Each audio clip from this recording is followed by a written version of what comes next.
Good evening, everyone. For those of you who don't know me, I'm Dane Clausen. I'm the Executive Director of the James Pedas Communication Center here at Thiel College, and I have the privilege of also being Chair of the Communication Department and also the Director of the Pedas Fellows Program. Here tonight at Thiel College, the Pedas Center is putting on another one in our series of lectures and presentations about media and media literacy and communication skills. Tonight our presenter is our adjunct professor, Peg Watts. Her presentation tonight is the music industry versus broadcast radio. And we say it's a match seemingly made in the stars. You cannot have one without the other, can you? However, the relationship between the music industry and radio has often been clouded by controversy, from music royalty payments to live music performance radio to payola. The radio industry and the music industry should be partners, but often are estranged bedfellows. Tonight we find out the true story behind the convoluted relationship between the music industry and radio. And thanks again for joining us here at the Pedas Center. We'll be having another event next week, and please watch for those in the community and campus announcements. I'd like to present our presenter tonight, Peg Watts. Okay, well, thank you. Hold it down to a mild roar, it's okay. So, excited to be presenting and talking tonight. Thanks for inviting me back again, about something that I feel is part and parcel of media literacy. It's understanding, how the industries work, how they work together, how they work to get you, the consumer, to buy their product or to become engaged in their products, whatever it is, whatever kind of broadcasting or media product it is, whether you're talking about print or broadcast or film or any of those things. Understanding how it operates helps you to be smarter as a consumer. So that's one of the reasons why I feel this is very important. So, as Dr. Clausen said, you would think that radio and music belong together, right? It's a no-brainer almost, a match made in heaven. They shouldn't be strange bedfellows at all.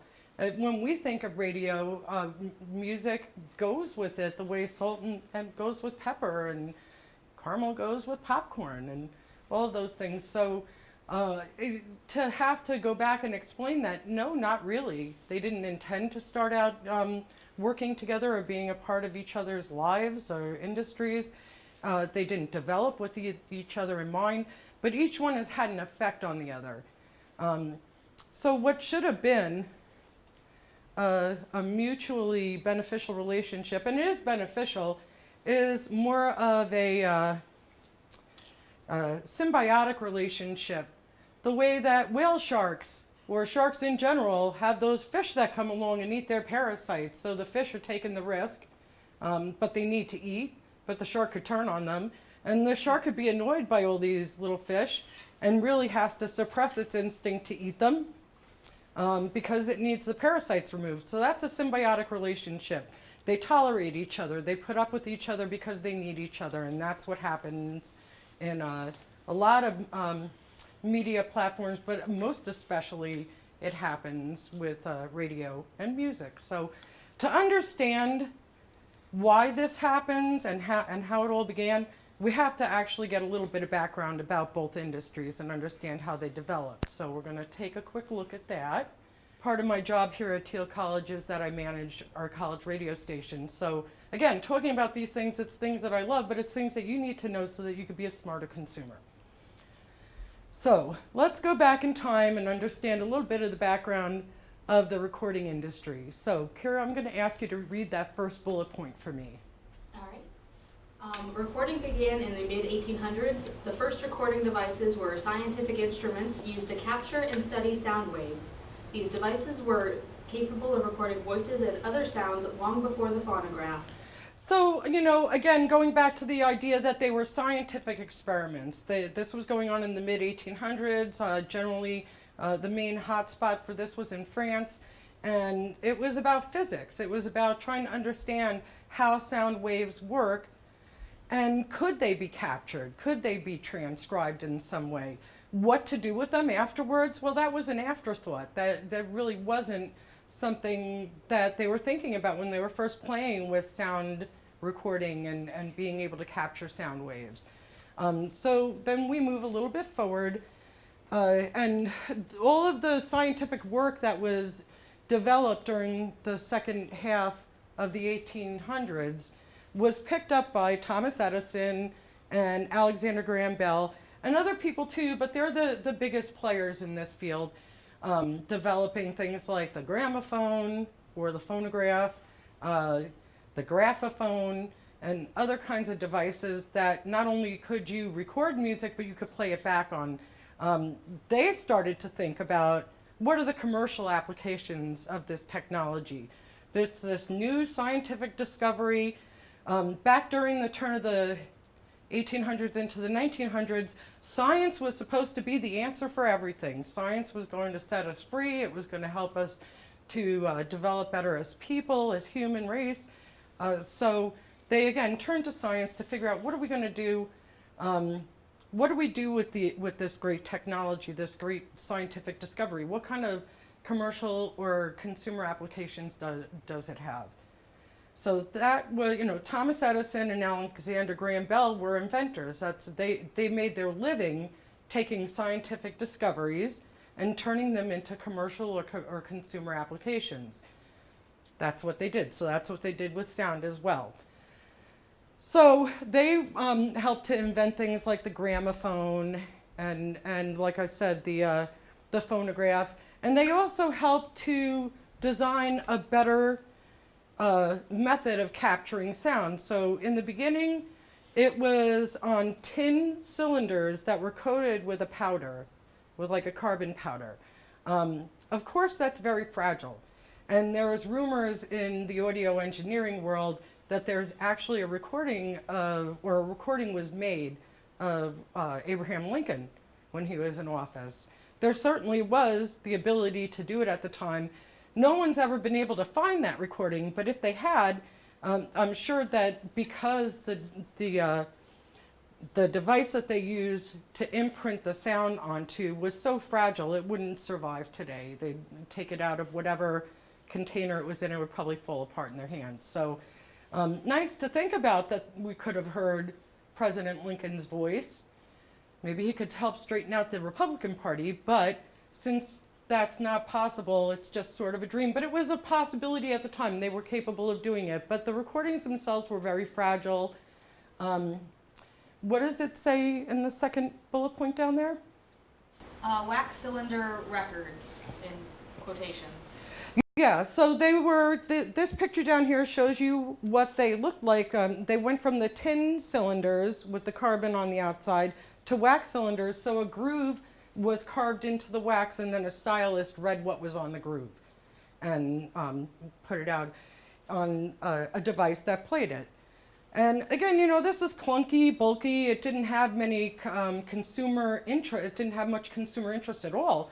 How would you store it? How would you, be able to keep it from melting, heat, sunlight, all of those things, dry conditions, wet conditions, all of these things affected the wax. So it wasn't really a practical thing.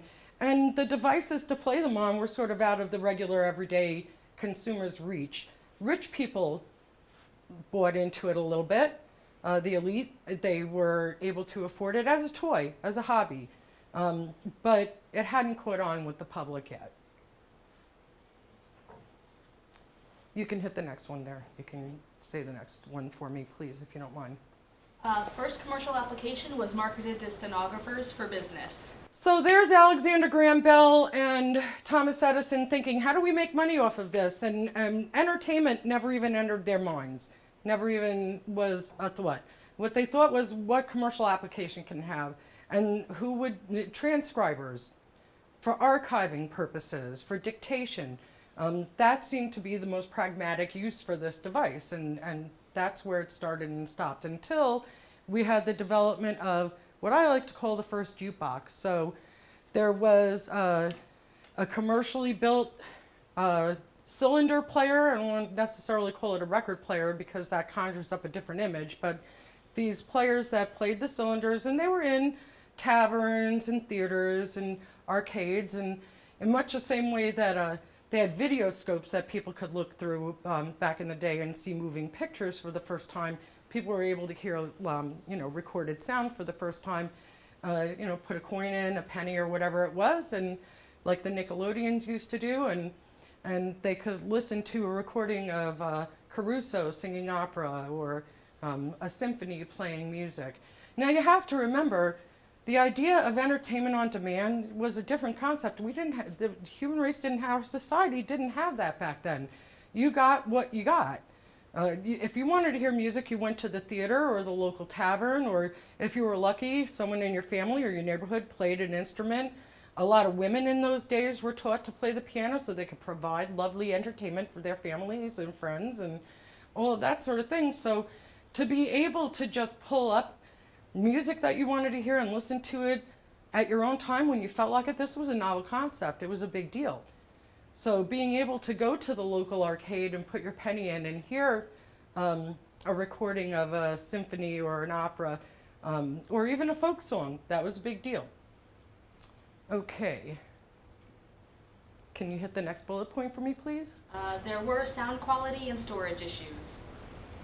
Again, that's what made this whole technology really not go anywhere for a long time, because A, the players were financially out of reach, and B, when they got these cylinders home, they had to have specialized storage for them so that they would last, they wouldn't lose them. The whole thing was expensive and it just didn't fly, it didn't go anywhere. Also for commercial application, the sound quality, again, and the storage were an issue. So businesses had a problem with it. The film industry thought it was a great idea to be able to record sound, but they couldn't really utilize it at that time. So it's all very much beginning right now. Okay, next slide, please. Okay, so can you read the first bullet point for me, please? Then came the invention of the wax-covered disc. So that was a big deal. They decided that the cylinder, wasn't a good format. They wanted something that was easier to store, easier to mass produce, and would hold up a little bit better. Wax was still involved, and wax made it difficult again. Records melted. When it was too hot and there was no air conditioning, you lost your record collection. It also was affected by the cold. So, and the sound quality wasn't good still. It was still staticky and grainy, but it was there. It was getting better. It was improving, but it also made it easier for consumers to get a hold of this new format of sound recording. And at the same time, Thomas Edison and the other inventors of their day were creating players that were more affordable for consumers. So now we're starting to see the rise in consumers buying, records, sound recordings, and being able to play them on their own, on demand. Can you read the next one, please? Sound quality and consistency were still harsh, no recording standardization, and length, fidelity, and mono.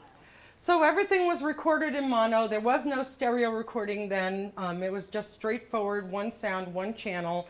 Again, when you're listening to one of those old records, it does not sound anything close to what a live performance would be.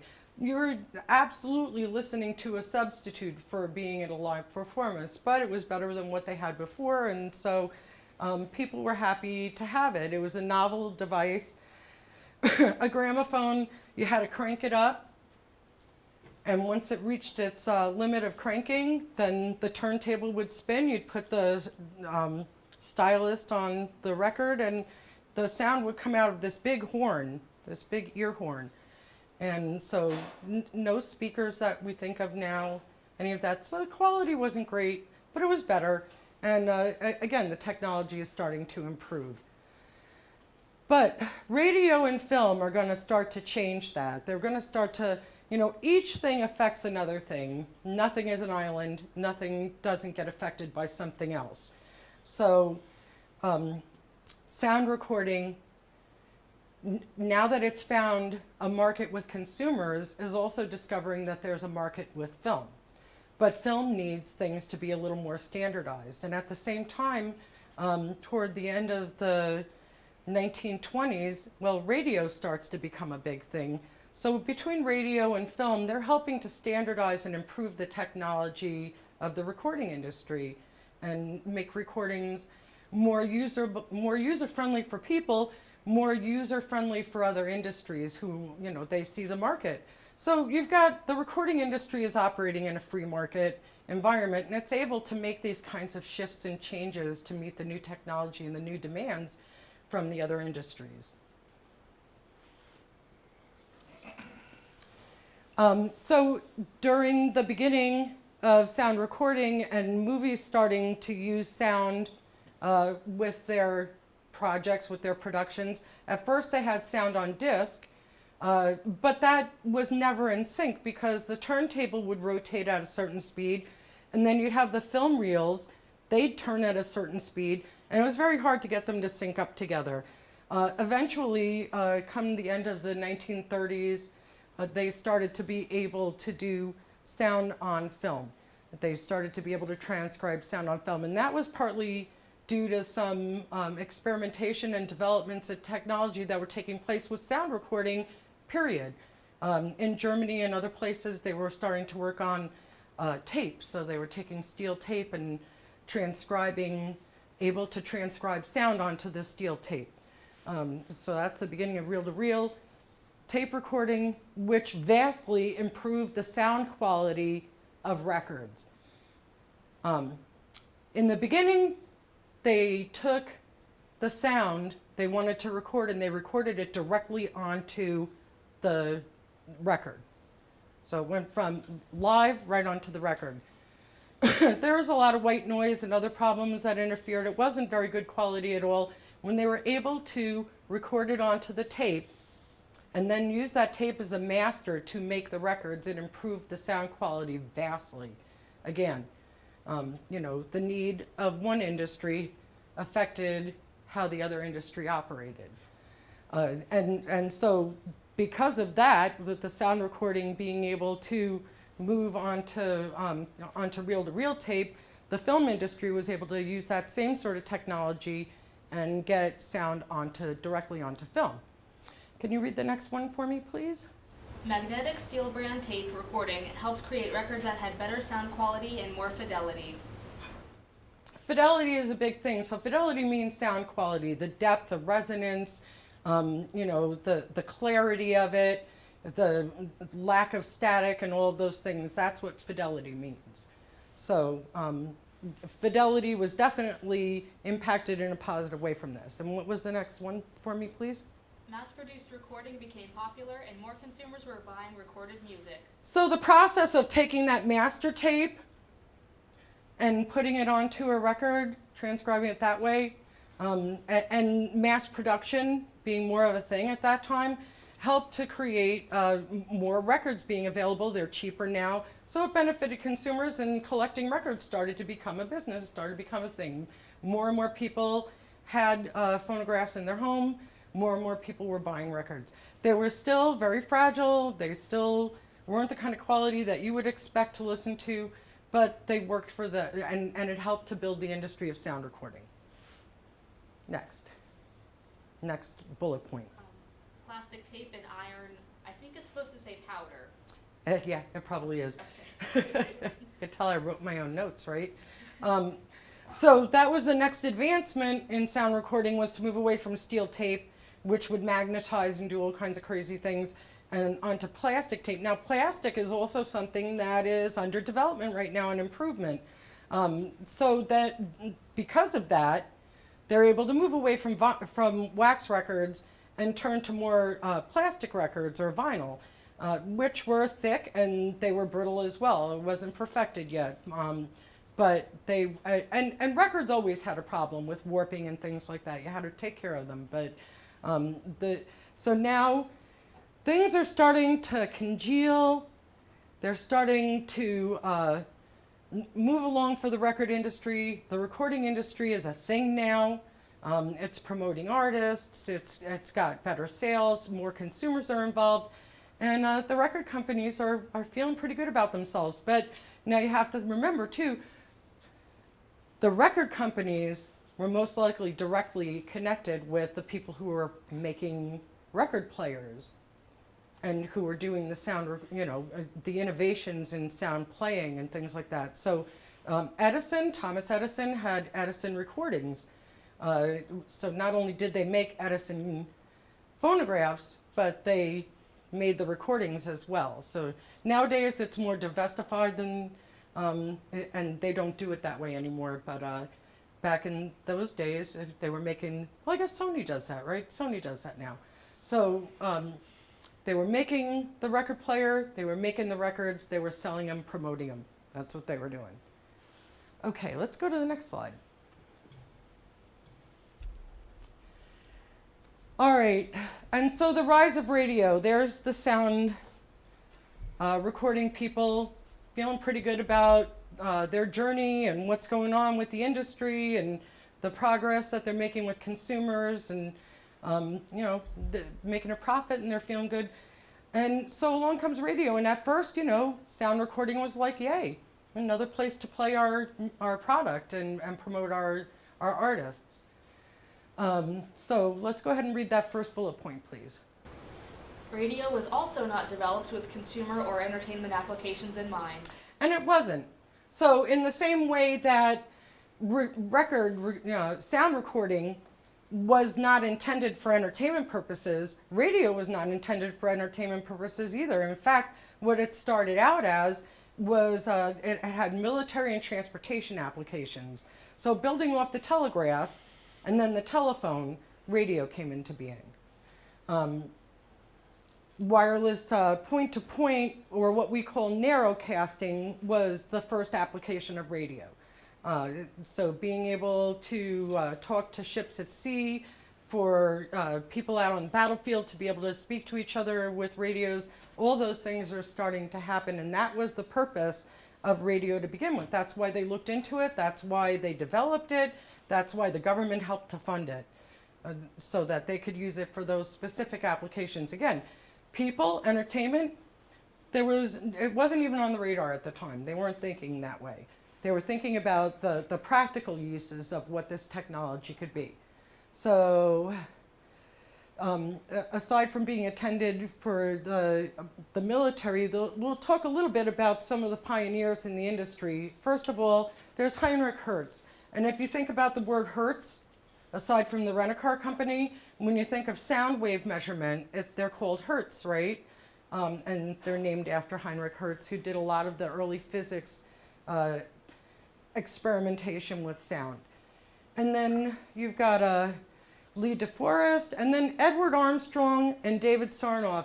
Their relationship is worthy of a Shakespearean novel, because a lot of backstabbing, broken promises, trying to undermine each other happened on a regular basis, but they used to be best friends. They started out being very good friends. So we'll talk more about that in a little bit, but also when we talk about major players in radio in the very beginning, Giuliano Marconi and Nikola Tesla.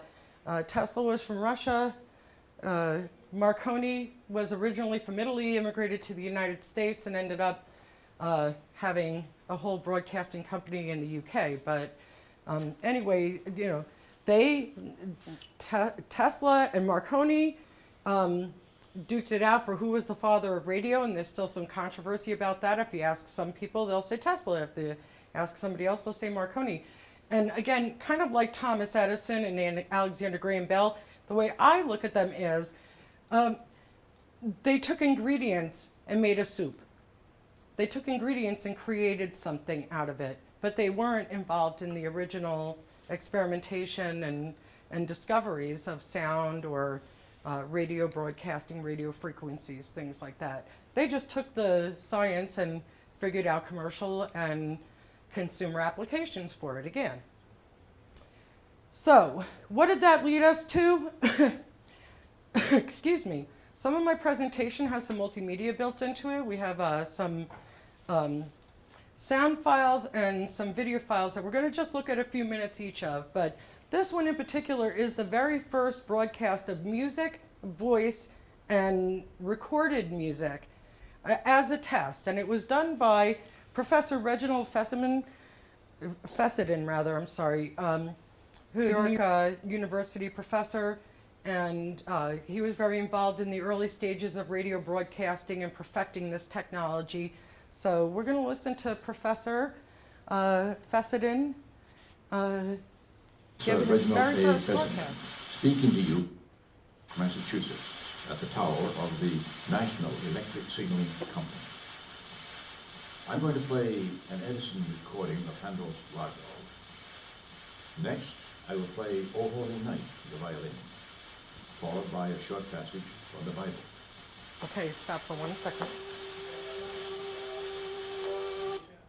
So he's playing these three different things and he's telling the audience about these three different things because they're trying to gauge what do these three things sound like over the radio. What does spoken word sound like? How clear is it going to be? What kind of adjustments do they need to be looking at making?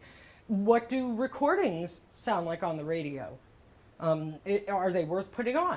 And what about live performance in the studio? What are going to be the differences? So real quickly, we're going to listen to a snippet of each thing, and just so you can hear what people were first exposed to when they tuned. Now, nobody outside of the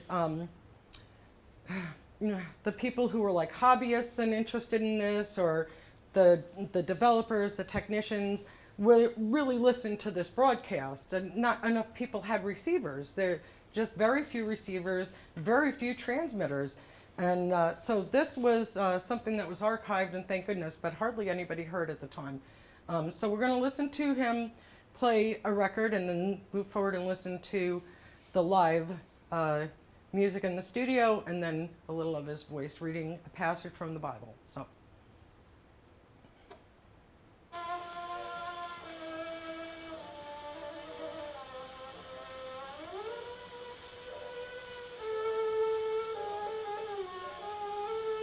And listening to an early recording, you can hear the distortion, right? You can hear that, the sound isn't true quality and the fidelity isn't there. There's a lot of static and scratchiness. And this is a clean copy. This is not anything that's been, your dog chewed on. So this was what the technology could do at the time. Now let's move ahead a little bit and see if we can get that violin. Yeah. All right, so this is in studio, a live performance.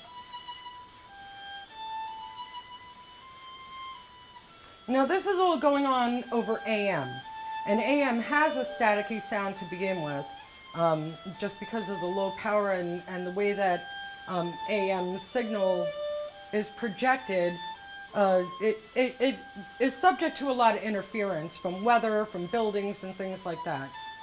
So, O Holy Night on the violin sounded better than the recording. For unto you is born this day in the city of David a Savior, which is Christ the Lord.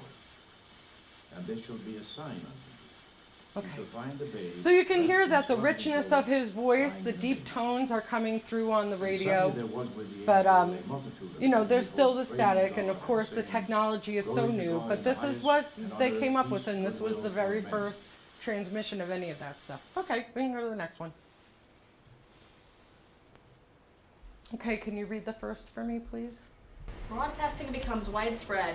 Westinghouse in 1920 and 1921, establishment of sections in Pittsburgh, Boston, Chicago, and New York City. Broadcasting activities became more organized. So broadcasting in anticipation of this technology working, and that, people are going to want to listen to it, they're going to want to hear it. These major companies, GE, Westinghouse, they are already putting up stations in large market areas and getting ready to transmit. They're getting ready, and other people are hopping on board now too. And it's a little like the Wild West, because things are just kind of willy-nilly. There's no real schedule to broadcasting. People just get on when they can. So if you had a radio, if you had a receiver, and you turned it on to a frequency that you were used, the day before you heard something on, you may not hear it that next day, but you could turn to another frequency and now you'll hear something else. And maybe it's live music, Maybe it's the news, maybe it's a recording, but maybe it's sports. Maybe they're talking about, what happened in baseball that day. But it was very willy-nilly. There was no format to radio. There was no schedule to radio. And it hadn't really gelled. It hadn't really come together yet. Can you read the next one for me, please?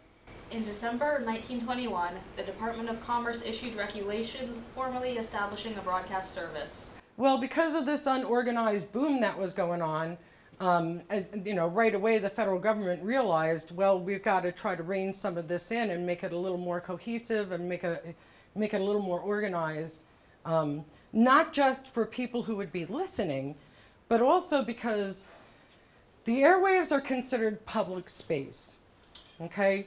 I don't own them, you don't own them. Nobody can own the airwaves. Because of that, they're a public trust. So when people open up a radio station, they don't get to buy their frequency, they lease it, and they have to go through a licensing process. And they're supposed to act in the public interest first and foremost. Does that always happen? Not really. But that was the idea, and that's why after this, the FCC is born, and stricter regulations about broadcasting and oversight of this industry.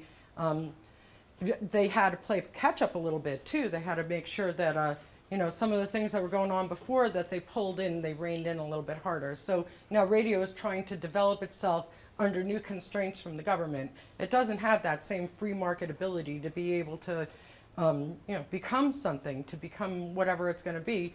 It's got a lot of government oversight. Can you read the next one, please? In 1922, a broadcasting boom occurred, a sometimes chaotic mix of stations sponsored by a wide range of businesses, organizations, and individuals.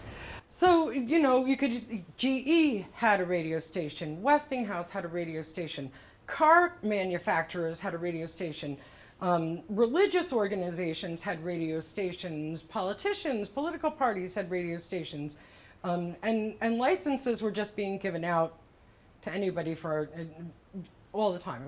There was no real stopgap, there weren't any criterias, there was no, conflict of interest concerns or any of that. This is just, they're trying to develop the system, they're trying to create the rules for broadcasting, and this is where they find themselves. and the individuals that had radio stations were wealthy. They were the elite, and they were deciding, what should people be listening to? What's appropriate for us? What's in our best interest? We are Americans, and we never liked that. So it didn't last long. So, but it led up to our first real broadcast, and it's right here in Pittsburgh, right in western Pennsylvania. KDKA was the very first lettered, named, licensed radio station, and this was their first broadcast, and it was of election results. So we're going to take a quick listen to some of that. This is KDKA of the Westinghouse Electric and Manufacturing Company in East Pittsburgh, Pennsylvania. We shall now broadcast the election returns. We are receiving these returns through the cooperation and by special arrangement with the Pittsburgh Post and Sun. We'd appreciate it if anyone hearing this broadcast would communicate with us, as we are very anxious to know how far the broadcast is reaching and how it is being received. While we're waiting for the returns to come in over the telephone, direct from the Post and Sun, I'll give you the list of offices in today's presidential election. So, they're working in concert with the print media, with the newspapers at that time to get their content. Not enough people really own receivers to be able to hear what they're playing, but some do in the area, and some were given receivers so that this test run could be reported back on. They could get feedback on it. So that's what KDKA did in the 1920s, and that's again, we get to own that here in Pennsylvania. We get to say that the first real, true commercial broadcast happened here in western Pennsylvania. Can you read the next one for me, please? The advantage that the recording industry had over radio was the federal oversight of radio. So I just had talked about that a little bit. Well, you've got the recording industry developing and maturing in free market climate, you've got radio developing and trying to get its sea legs while it's got heavy oversight from the government. And the next thing says? Networks. So around this time, networks started to pop up. NBC, CBS. CBS was actually the first one. NBC and ABC. And how they connected coast to coast with each other were through the phone lines. But they standardized broadcasting and they nationalized it. So if you're in California, you can hear Amos and Andy, or The Lone Ranger, or Fibber McGee's Closet at the same time in Los Angeles that you can in New York City. So they were standardizing programming. It also took it a little bit away from regional programming and made a more national focus. There were still regional shows on regional networks, local markets, but for the most part it was the national programming that NBC, CBS, and ABC put together and spread throughout the country through their network. And then at the bottom it says, Golden Age of Radio. and this led to the golden age of radio, but it's a little more complicated than that. This is leading up to the golden age of radio, which wouldn't have happened if the radio industry didn't start fighting with the recording industry. So the recording industry's argument with the radio station helped to propel the golden age of radio in its strongest time, when it was really the medium of entertainment for families and people all over the place. You know, our primetime entertainment wasn't turning on the television, it was sitting around the radio in your living room, which was a big piece of furniture and took a really proud place in the corner of your house, in the corner of your living room. So let's go to the next slide. So what ended up happening was that the music industry and artists, now radio is starting to play more recorded music, and recorded music, or the ability to listen to it, maybe not on demand, but you know, turning on the radio and hearing different offerings of music, that was appealing. It drew in listeners, and that was helping to make radio profitable, helping to draw in advertising dollars, and the more listeners, the more advertising dollars you got. Advertising was different then, though. For instance, sponsorship of a radio show, a program, was usually by like one or two products or manufacturers. It wasn't within an hour on the radio right now that you listen to in today's radio, you can maybe hear 12 different sponsors. In an hour's worth of radio time back in the 1930s and 40s, you would hear like from one or two. So they paid big money to sponsor and produce these shows for the networks. The networks benefited from them. You know, radio consisted of more than music. It had drama, it had comedy, it had, you know, different types of news programming and sports programming, but it relied heavily on music at the time. So the performers and the recording industry were like, hey, where's my money? You guys are benefiting off of playing our music, and, you know, we'd like to see some of that profit. And the radio industry said back, well, I don't think so. We're promoting your product. We're helping to promote your artists. We're helping to promote your recording. You should just be thanking us and being quiet now. Well, radio didn't like that, and there were court suits and legal battles left and right to try to get the radio stations to cough up money to pay royalties and reimburse the recording companies and the artists for their time on the radio.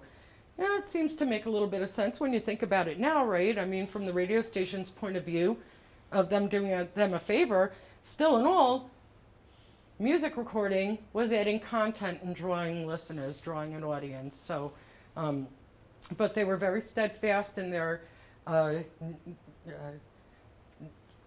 point of like, I'm not going to pay you guys, we're not paying for this, you know, I bought the record, that should be enough. Broadcasting it is besides the point, and we're doing you a favor.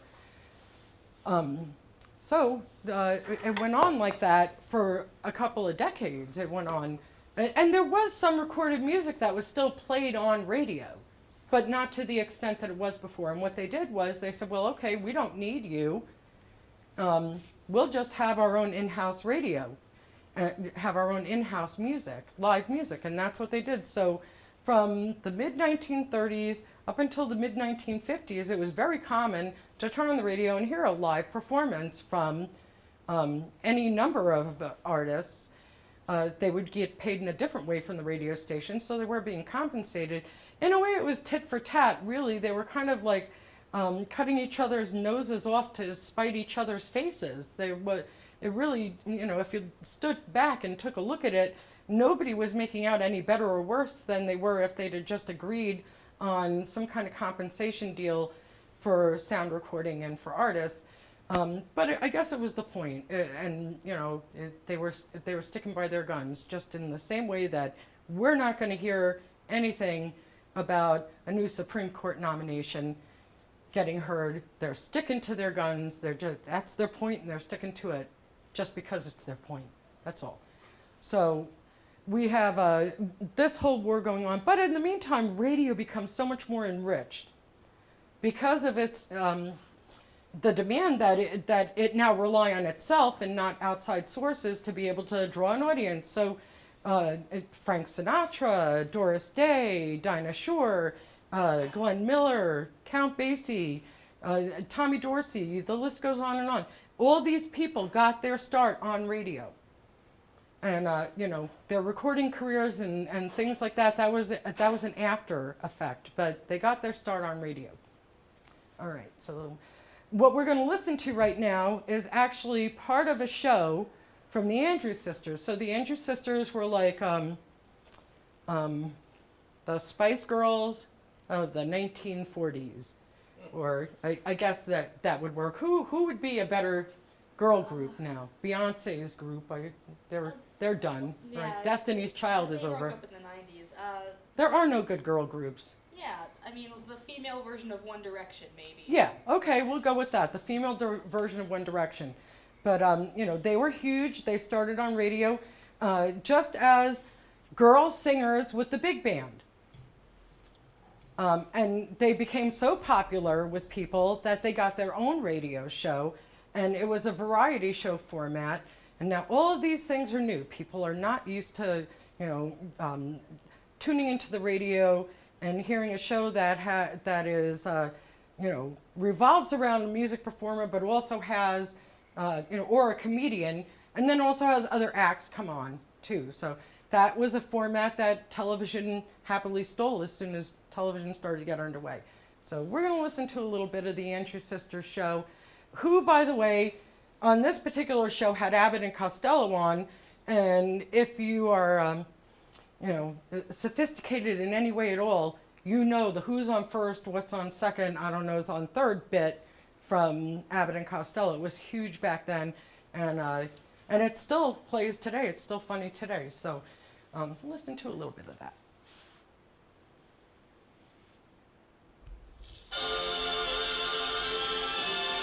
Nash, builder of Nash Motor Cars. Kelvinator, builders of Kelvinator Home Appliances. Nash Kelvinator, one of America's great independent companies, welcomes you to the musical showroom starring the Andrews Sisters. This is Harlow Wilcox inviting you to the informal opening of the West Coast branch of the showroom with the music of the Andrews Sisters, Kurt Massey, Vic Schoen and his orchestra, and in the Nash Kelvinator Green Room, tonight's guests, Abbott and Costello. And here are Kurt Massey and the ambassadors and the Andrews Sisters saying hi to Hollywood with California.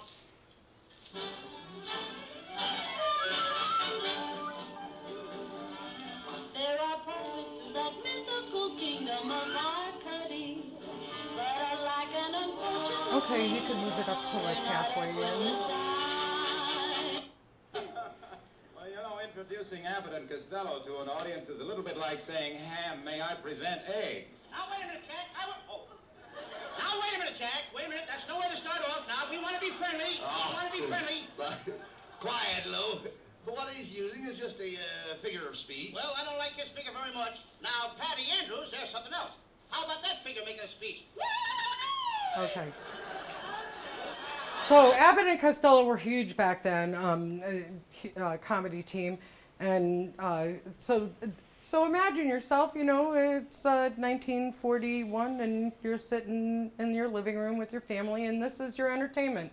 It has music, and music is a very important part of the whole program, but it also has comedy and other things too. So, and if you were paying attention, well, Nash was a car company. Nashes are not made anymore. They weren't made for like what, after 1950 or something. And Calvinator was like Whirlpool or Amana or something, so they made different household appliances. Those two entities sponsored this whole show. Nowadays, that whole show would be sponsored by a dozen different sponsors, so a dozen different companies. All right, so let's go ahead and read the next one. So television comes along and immediately threatens everybody. Not just television, not just radio, not just sound recording, but print, newspapers, books started to suffer, film attendance, theater attendance started to go down, live concert performances started to go down.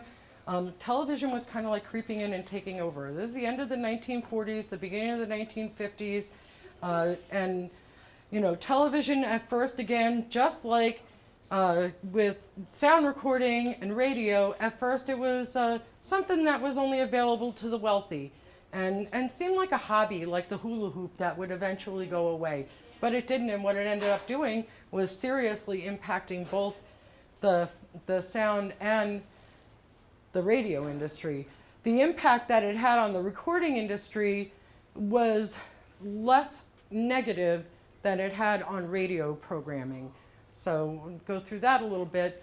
First of all, like I said, record sales went down. So the impact on the recording industry is that record sales dipped.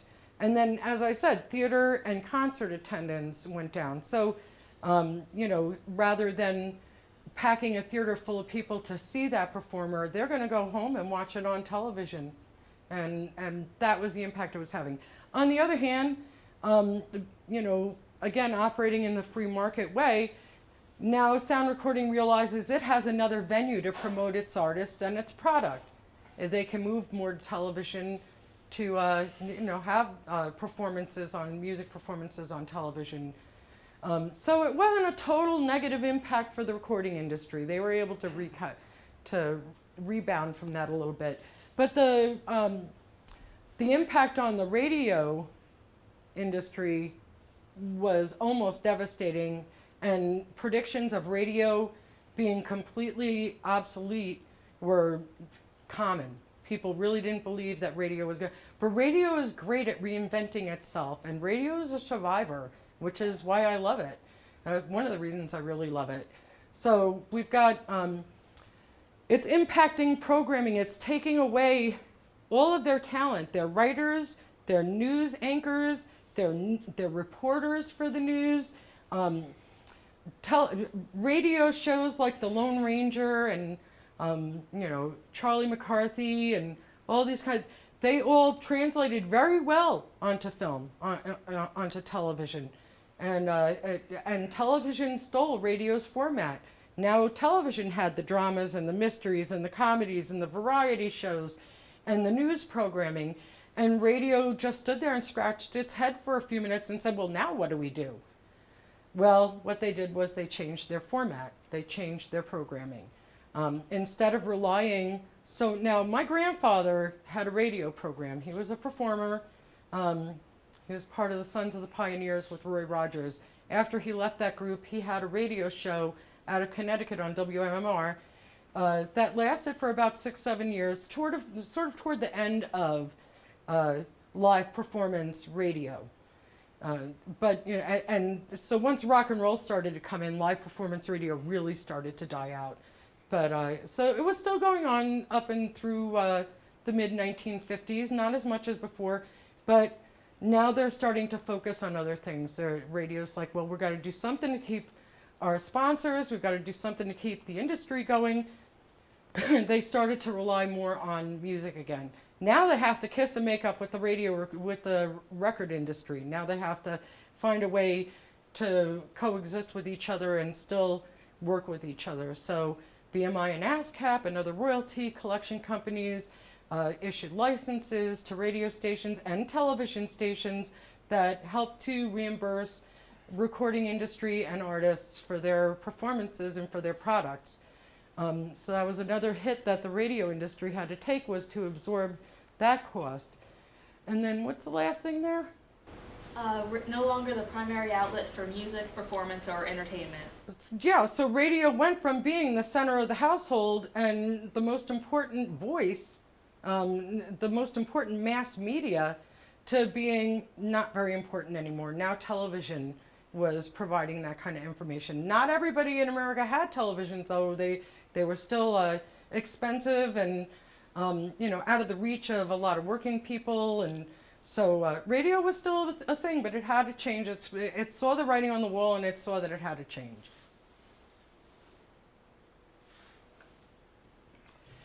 So, as radio is starting to turn more to music formatting at that time, rock and roll starts to become a thing. And rock and roll is what really saved radio. So, we can talk a little bit about that. So stations are now playing more of a music format, and there's a return to more regional programming, and there's new social and cultural standards from the mid-1950s into the 60s. Everything that was right was wrong. Everything that was wrong was right. We had DJs playing music that was generated by African Americans for white teenagers. So that just blew the establishment's mind right there. They were promoting this sort of like wild tribal dancing and, so things that were considered beautiful music or acceptable entertainment in the 20s, 30s, 40s, it's now changing, and the standards in the whole country are changing. And all of this is having to do with mass media. Radio stations, disc jockeys, they had an enormous amount of power, and they could make or break an artist or a record. There were no music directors. There wasn't a station playlist. Most DJs played what they liked. They played what they wanted to play. And they spoke to youth culture. Most of them were very young themselves, so they had their pulse on what youth culture wanted, what they were looking for. Now keep in mind, the phenomenon of being a teenager really wasn't a thing until like the 1920s. Before that, if you were 15 years old, you were working. If you were 16, you could be married and starting your own family. It wasn't until the 20s, the late teens, early 20s that teenage development started to even be recognized, and teenagers were seen as not adults. Or not as immature adults. They were now seen. So now there's this whole market to tap into, the teenagers, especially middle-class teenagers. A lot of them had jobs after school. They had disposable income. They were able to spend money on records. And the good news for them was that now, instead of having big giant discs, long LPs, big giant vinyl records, they had little discs called 45s. They had a big hole in the center. They were a smaller, and all they had was just one song on one side and one song on the other. So on an album, you got a collection of songs. That's what album means. It's a collection, right? Now, much cheaper to buy your favorite song that you want to listen to that has a B-side that might be good too, for a quarter or a dime. And so teenagers were now buying music. They were helping to drive the recording industry, and whether or not your artist or your recording that you put out made it depended largely on the DJ. So now we have another weird relationship twist and turn between the sound recording industry and the radio industry, because knowing this and operating in the free market, sound recording industry was going to radio DJs and saying, here's $150 if you play, this person's record 3 times during your shift, or if you move it up on the chart, or you talk about it. And they were getting money, they were getting gifts, they were getting luxury gifts, they were getting trips, special privileges. It wasn't against the law. It was unethical, but it wasn't illegal to accept money, pay for play. And payola is born. Payola was a huge scandal. It really gave the radio industry a black eye. First of all, it's coming off the heels of a scandal that happened in television not long before that, where there was a quiz show that was feeding the answers to a contestant. And when the public found out about it, television and quiz shows in particular lost its credibility with them right away. So they were, kind of feeling burned by that. Now they're finding out that disc jockeys who they're trusting, these young people are trusting to tell them what's cool, what's in, what's hot, what should they be listening to, because you know what's good and you're going to tell us. They're finding out that they're playing things that maybe they don't love. Maybe they don't think is the best that's out there or that is airworthy or whatever. They're playing it because they're getting paid to play it. So again, it ruins their credibility with the youth market. Some disc jockeys, some air personalities lost their careers over this. Others, like Dick Clark, who was doing it too, walked away unscathed and continued on with their career. So we're going to take a couple of minutes and listen to a little bit of a broadcast of a report on the whole payola scandal in the day, and this is from that time. In the radio studios of America, the technicians, the entertainers, the commentators, the administrative personnel daily unite their efforts in the creation of programs to please and entertain a vast radio public.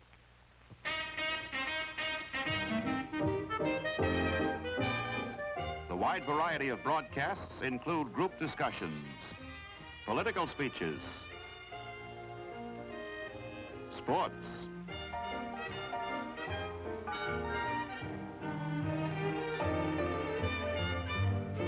drama, and comedy. These are the programs that America listens to. That wide variety of broadcasts exemplified the golden age of radio. It was a prominent source of not just music, but all kinds of news and entertainment. But in the 1950s, television would change that. When AM radio was reinventing itself, when all the TV shows, the long-form TV shows and entertainment shows moved from radio to television, they had to put something on the air, and they came up with the disc jockey concept, playing, in many cases, this new rock and roll music that nobody else was playing. Rock and roll is a river of music, which has absorbed many streams. Rhythm and blues, jazz, ragtime, cowboy songs, country songs, folk songs, all have contributed greatly to the big beat. It was a new type of radio. The disc jockeys, this whole concept of a disc jockey being on and spinning records was a concept that really hadn't existed at that size before in radio. It was a new type of radio, playing to a new generation, enamored with a new type of music. And with the introduction of inexpensive 45s, there was a rush of teens buying rock and roll records.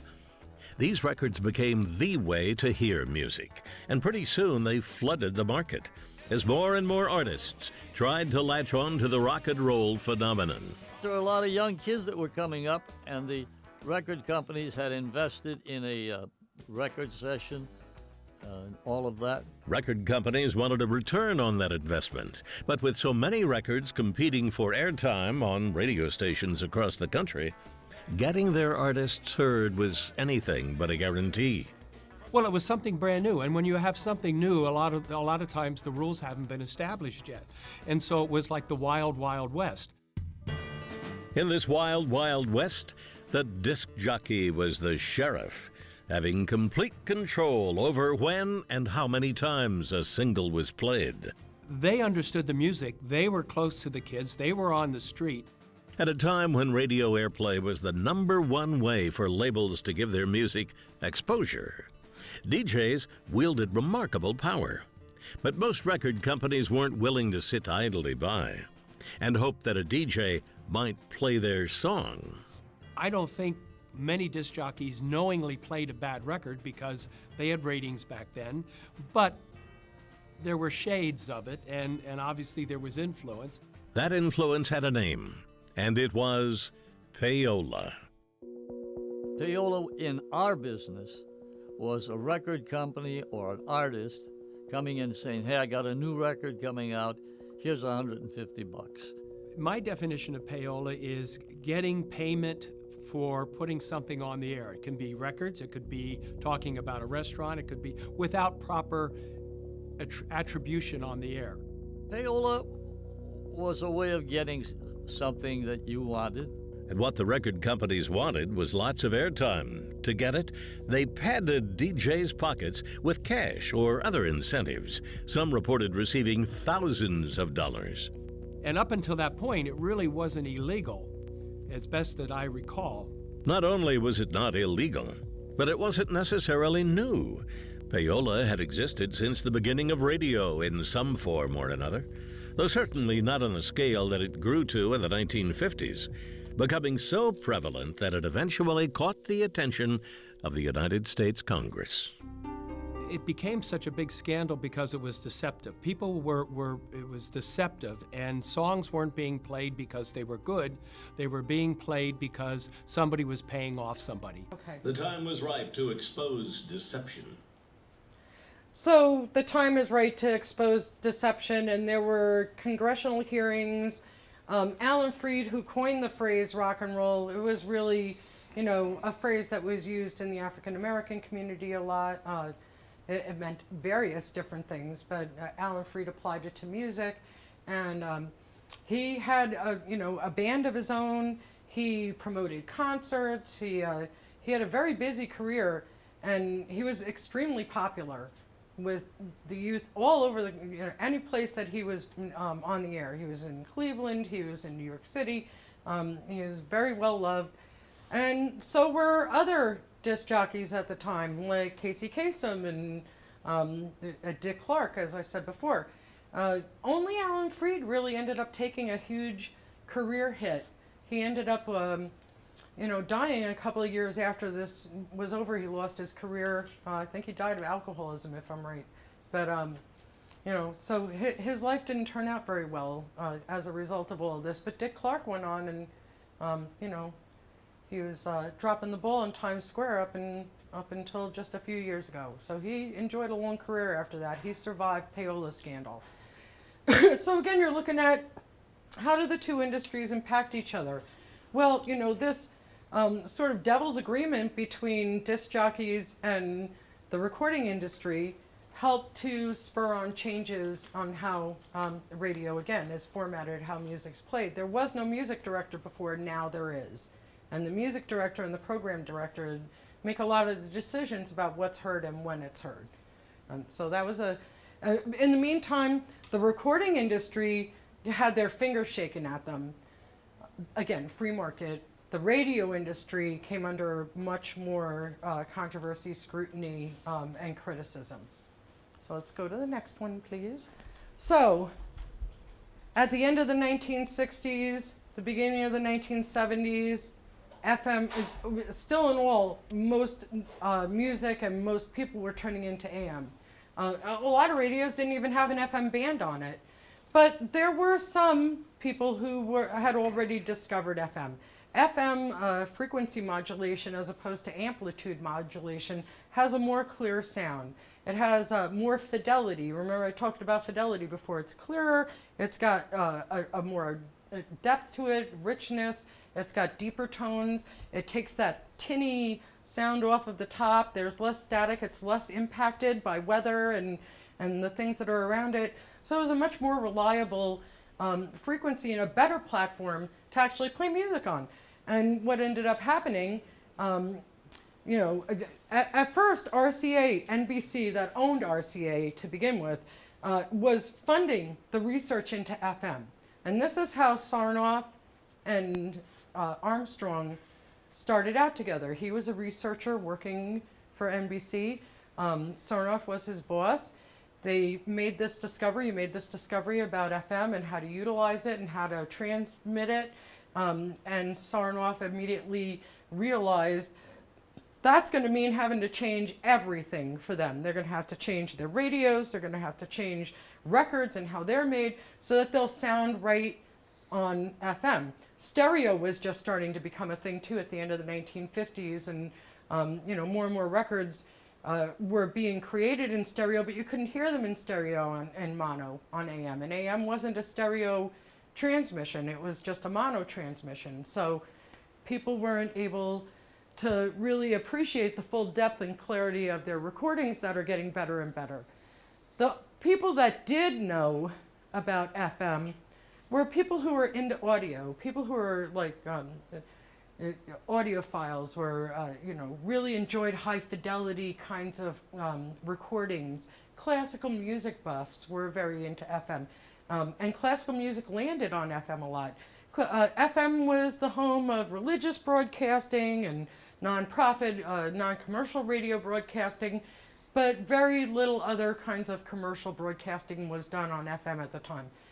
Move forward to the 1970s and the mid-1970s, Armstrong, who helped to perfect AM transmission and then discovered and developed FM transmission, ended up dying penniless. He was a broken man through all the different court battles and such that went on between him and Sarnoff. But in the meantime, FM did start to catch on, and the different manufacturers of radios and that kind of thing, they had to start to change their product that they were putting out. So all of this is starting to come together again to completely change the face of radio. And what was the proponent of all this? What propelled this to happen? It was the sound quality of music. So people are now turning to radio for music entertainment more so than anything else. This is where music is first heard, new songs, where the hits are counted down, where you could tune in and listen to all jazz or all blues. When FM came along, a lot of these things started to sound a lot better, and people, started to move music programming over to FM. But at the same time, it also started to narrow the different kinds of genres that were on the radio anymore. So now they're broadcasting to a more general audience, and formats like the blues and jazz and in most markets, they weren't showing up on FM or on general broadcast radio stations. Instead, we were listening to news and talk radio. And well, that happened, but the new formats were AC, which is adult contemporary. What else is there? Top 40, rock, smooth jazz, classical, and country. So smooth jazz isn't the same as like regular, traditional old school jazz. It's sort of stylized, popular songs. Things that the general public would like to, are more apt to listen to. That kind of appeases everybody. There aren't the niche stations anymore that are playing like the different formats of music, the different varieties of music. And AM now is become the home of talk and news radio, sports programming, that kind of thing. Now AM is more suited to the sound of the voice. If you remember back to Professor Fezziden's broadcast in 1906, the recording sounded not that great. The live performance sounded okay, a little bit better, but his voice over the air resonated. It had a depth and a quality to it. AM was better suited for voice. FM was better suited for music. You didn't have the static that you would have with it and the weather interference and all that kind of stuff. So AM shifts over to talk radio. Talk radio just exploded, especially during the 1980s, and it was a sea of craziness. You had everything from different sides of the aisle politically, health shows, how to raise your children, and then in the middle of the night, midnight or so, Art Bell came on the air.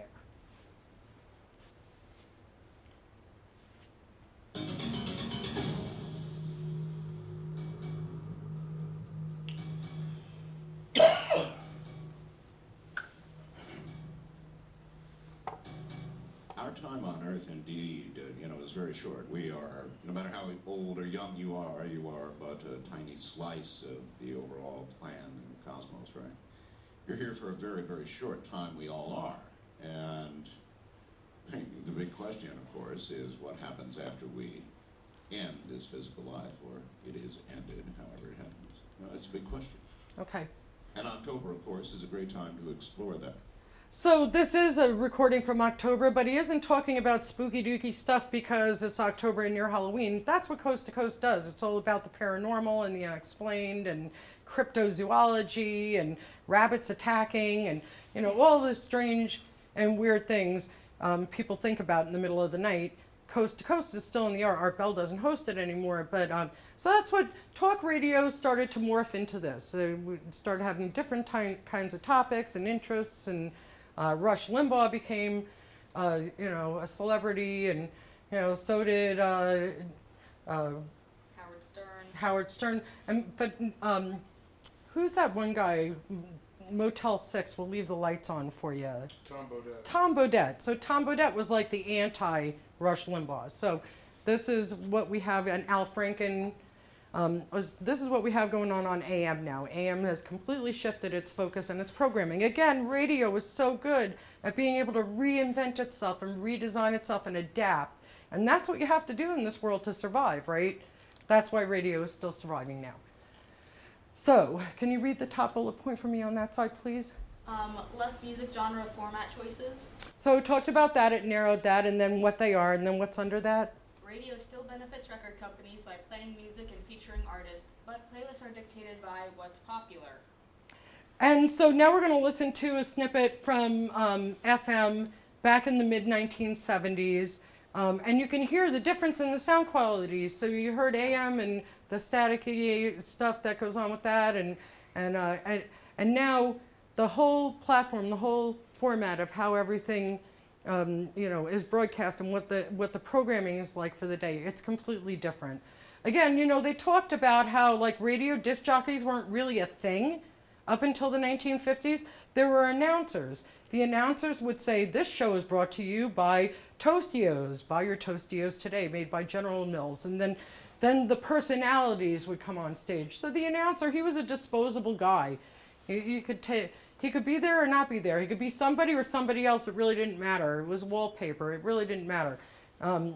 It was the performers that mattered. Now you've got radio disc jockeys that became performers and celebrities in their own right.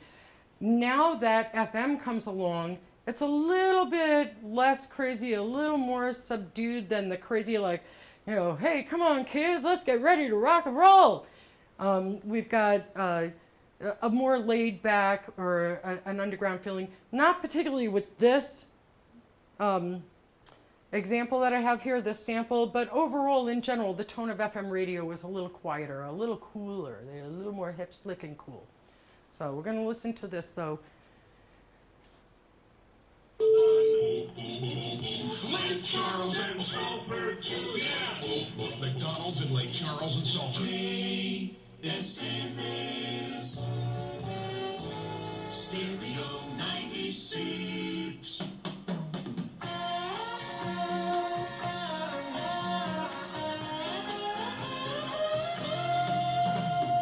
Starry nights, sunny days, I always thought that love should be.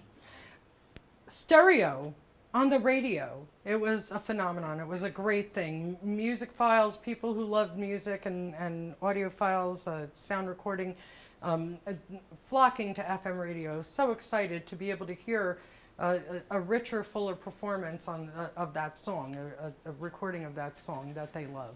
And also, FM, you know, took deeper cuts from the album. They started to become more album-oriented.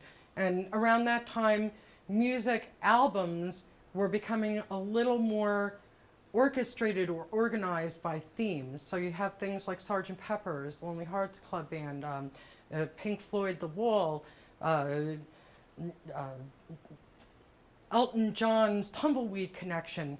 All of these albums had a theme to them and had a connection. So if you listen to the first song, it should connect to the last song. They should all sort of work together. And so albums started to be featured on FM radio, deeper cuts, not necessarily what the record companies wanted you to be playing or promoting. So FM started to sound a little more dangerous. But then, again, commercialization, trying to meet the needs of the most people that you possibly can reach within your audience and to create a listening base with. You know, that was you've got to pay the bills, and so that's what radio stations were looking at doing, was narrowing down to the most common denominator of what everybody would like, and that's what they played. But there was still a bastion of non-commercial radio where you could hear those other genres, and the on-air personality had that freedom to be able to pick and choose what they want to play and have their unique voice and point of view heard. So where does that happen? Well, happens pretty regularly on college radio. I can promise you that because I work in college radio. But we're going to take a listen to another station, not WXTC. This is WUSB in Stony Brook, one of my alma maters. And they have a wonderful college radio station program that includes students being the primary people on the air, but it also includes people from the community that come on in and play their music. They have live performance in the studio and all kinds of great things. So we're just going to listen to a little bit of that so you can hear the difference of what comes out of non-commercial radio and what comes out of commercial radio.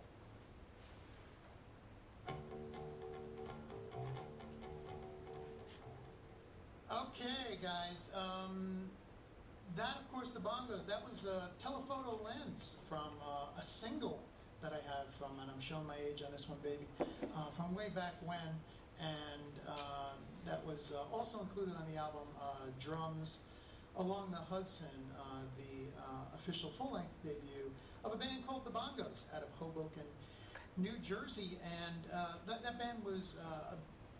The Bongos, hear of them lately? Not really. But this is, you know, college radio, non-profit radio, non-commercial radio. This is where new and emerging artists can really have a chance of being heard on the air. I know that at WXTC every day we get CDs from artists, right? I get emails with, you know, links embedded to download things. I send them out to my staff and they decide to either play them or not.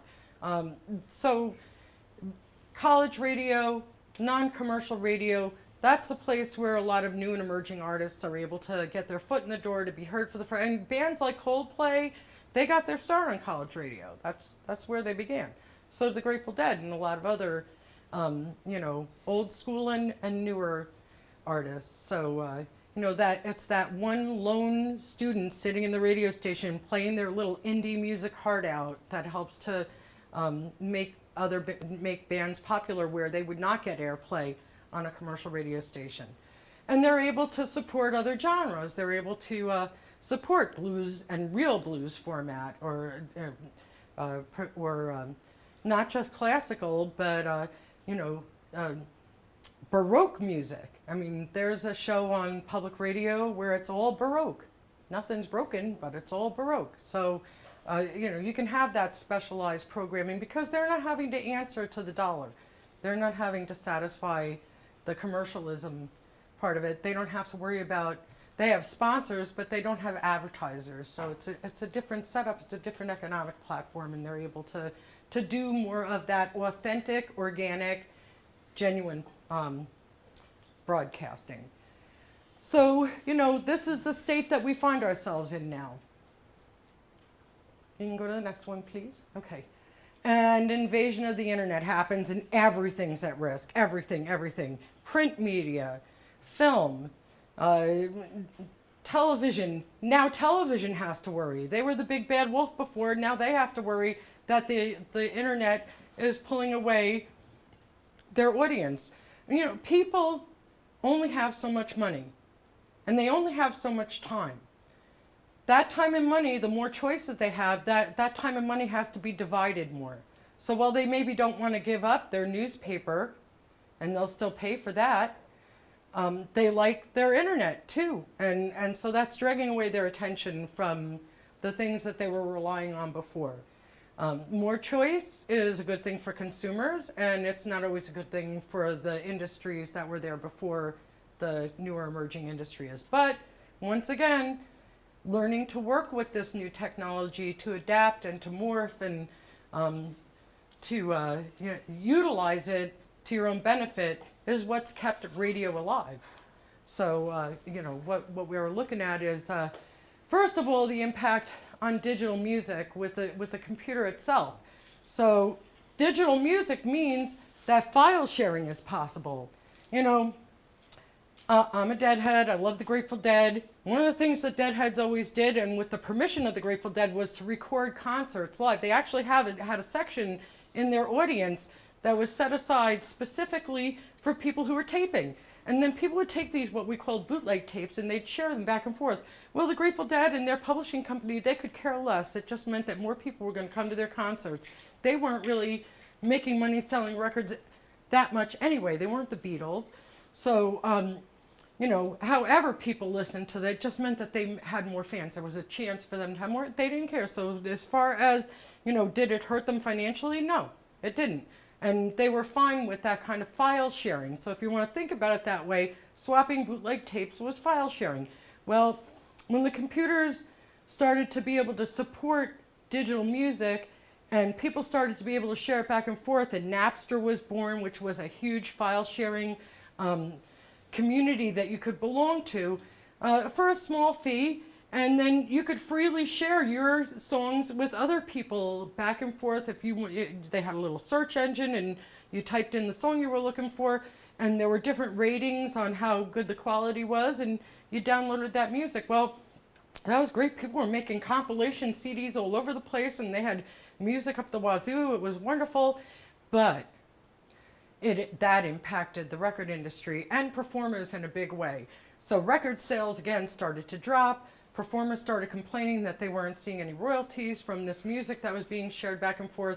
And after a huge legal battle, Napster was shut down, basically. Well, they were made to, you know, pay royalties and fees to these different radio production companies and, record production companies, and they were able to, you know, make that right, but at the same time, it started to affect their bottom line. So they went out of business. Napster went out of business. And so now you've got more music services that don't allow you to necessarily download the music, but you can listen to it whenever you want to.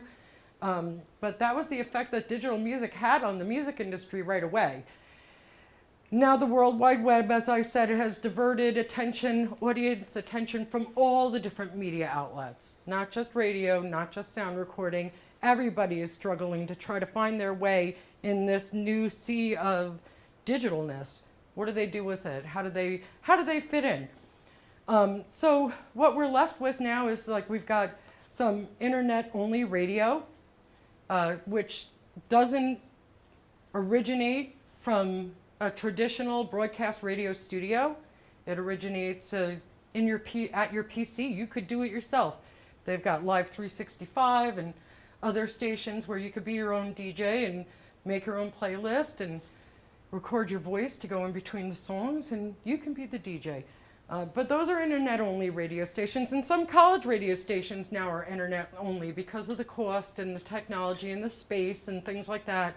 They've moved over to only being briefly. We had a webcat radio in like 2008 and 2009. Mm-hmm. It quickly went under. Mm-hmm. Because not enough people really turn to the internet to listen to radio still and all. Even with services like TuneIn and some of the other things that are out there that'll stream your radio station for you, it's becoming more of a thing. It's an emerging sort of trend, but you know, right now radio stations are just kind of starting to stream on the internet. And that's a good thing. So the impact of the internet, it helped to also create, what's that next thing there? I'm sorry. Subscription services. So like Spotify and Pandora. But really, this isn't radio. There's no competition from radio from Pandora or Spotify. It's a music listening service. You're not going to get the weather from them. They're not going to tell you why the building's on fire down the block or what Donald Trump is up to this time. You're just gonna be able to make your playlist and listen to the songs, and if that's what you want, that's what you get. But that's not what radio does. And then you have Sirius XM satellite radio. Sirius and XM were separate at first, and then they merged because they were competing, and there wasn't enough of a consumer base to really keep them both alive. So they kind of merged together after doing some arguing with the federal government, and so now you have a return to more specific genres, more niche programming, just in the same way that cable allowed a cooking show that used to be a part of another show to move over to the Food Network, where it's all about food 24/7, 365. We have that same kind of phenomenon going on satellite radio. Now you've got Kathy Lee Gifford and Hoda Coffee have a radio show on Sirius XM. Howard Stern moved over there. Cousin Brucey, who's a longtime DJ from the 50s all the way till today, he's in his late 70s and he's still working in radio. He moved over there. So you've got big performers. You've got Bob Dylan, the singer-songwriter, has his own show on Sirius XM. So this huge amount of choices, again, you know, this technology allows people to have that again. So broadcast radio, not so many choices. Sirius XM, satellite radio, many more choices, but you pay for it. So just like you do with cable. And so where does that leave us? Well, you know, again, like I've said before, radio survives. Radio is a survivor, and I have a feeling that the record industry is not going anywhere anytime soon either. Even with people's ability to be able to take programs that are audio recording programs and record themselves playing the piano or singing karaoke or whatever it is that they're doing. Still in all, the record industry is, the sound recording industry is, they're the professionals. They're the ones that put out the best product, and they also control a lot of what's going on, and they have a lot of control over artists, and there are lots of complaining and controversy on that end too. But they're able to, people, even though they have the technology and the access to be able to do it, they don't necessarily have the skills to do it well. So I don't necessarily see that the recording industry is going to like fall apart and die anytime soon. And I know that the radio industry isn't either, because it's been so good at reinventing itself over and over again. And so even though sound and radio, sound recording, music recording, the music industry, and radio have that symbiotic relationship where they need each other. They haven't liked needing each other, but they have. And they've gotten each other into trouble, and they've pulled each other out of hard times. So, you know, and one industry's advancement in technology either positively or negatively impacted the other industry. While all of these things are going on, they still work together. Radio is still the first place that you're going to hear new music.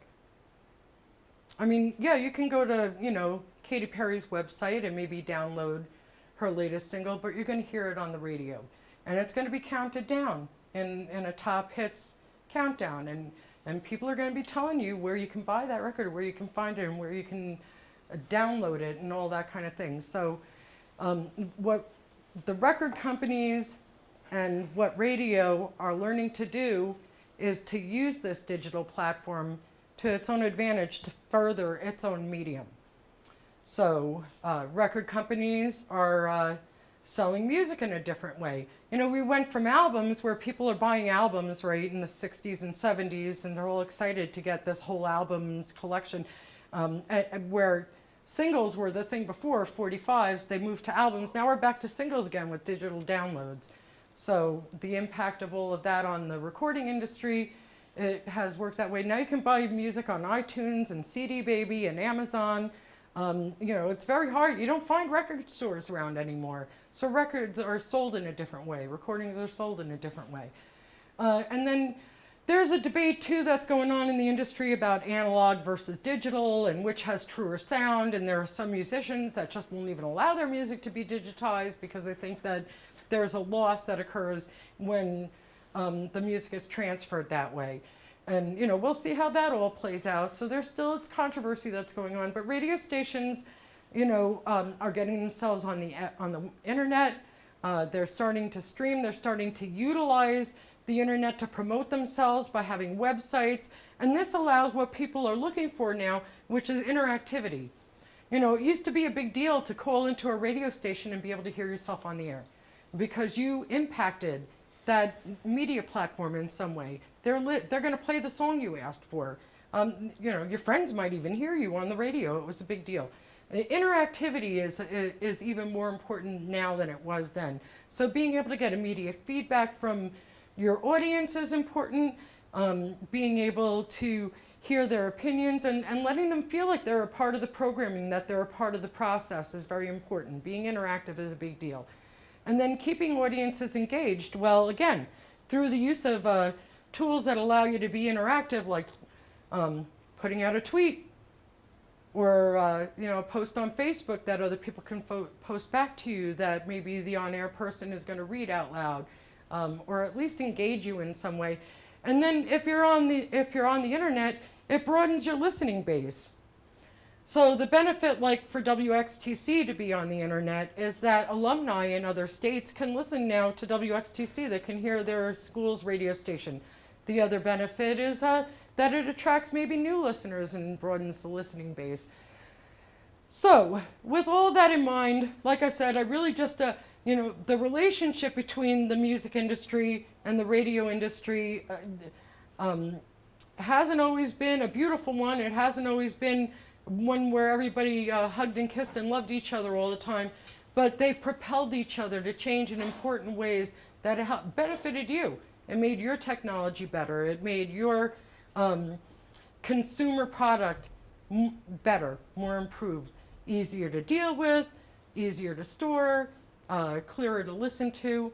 And you know, that's the result of any good relationship challenges each other, right? If you're in a relationship with another person, sometimes they say opposites attract. Any good relationship is going to challenge that other person to do better, to change in ways that are good for them. And that is, despite the conflict that they've gone through, what's happened with the sound recording industry and radio. And that's what I have to tell you about it. So thanks for hanging in there and listening.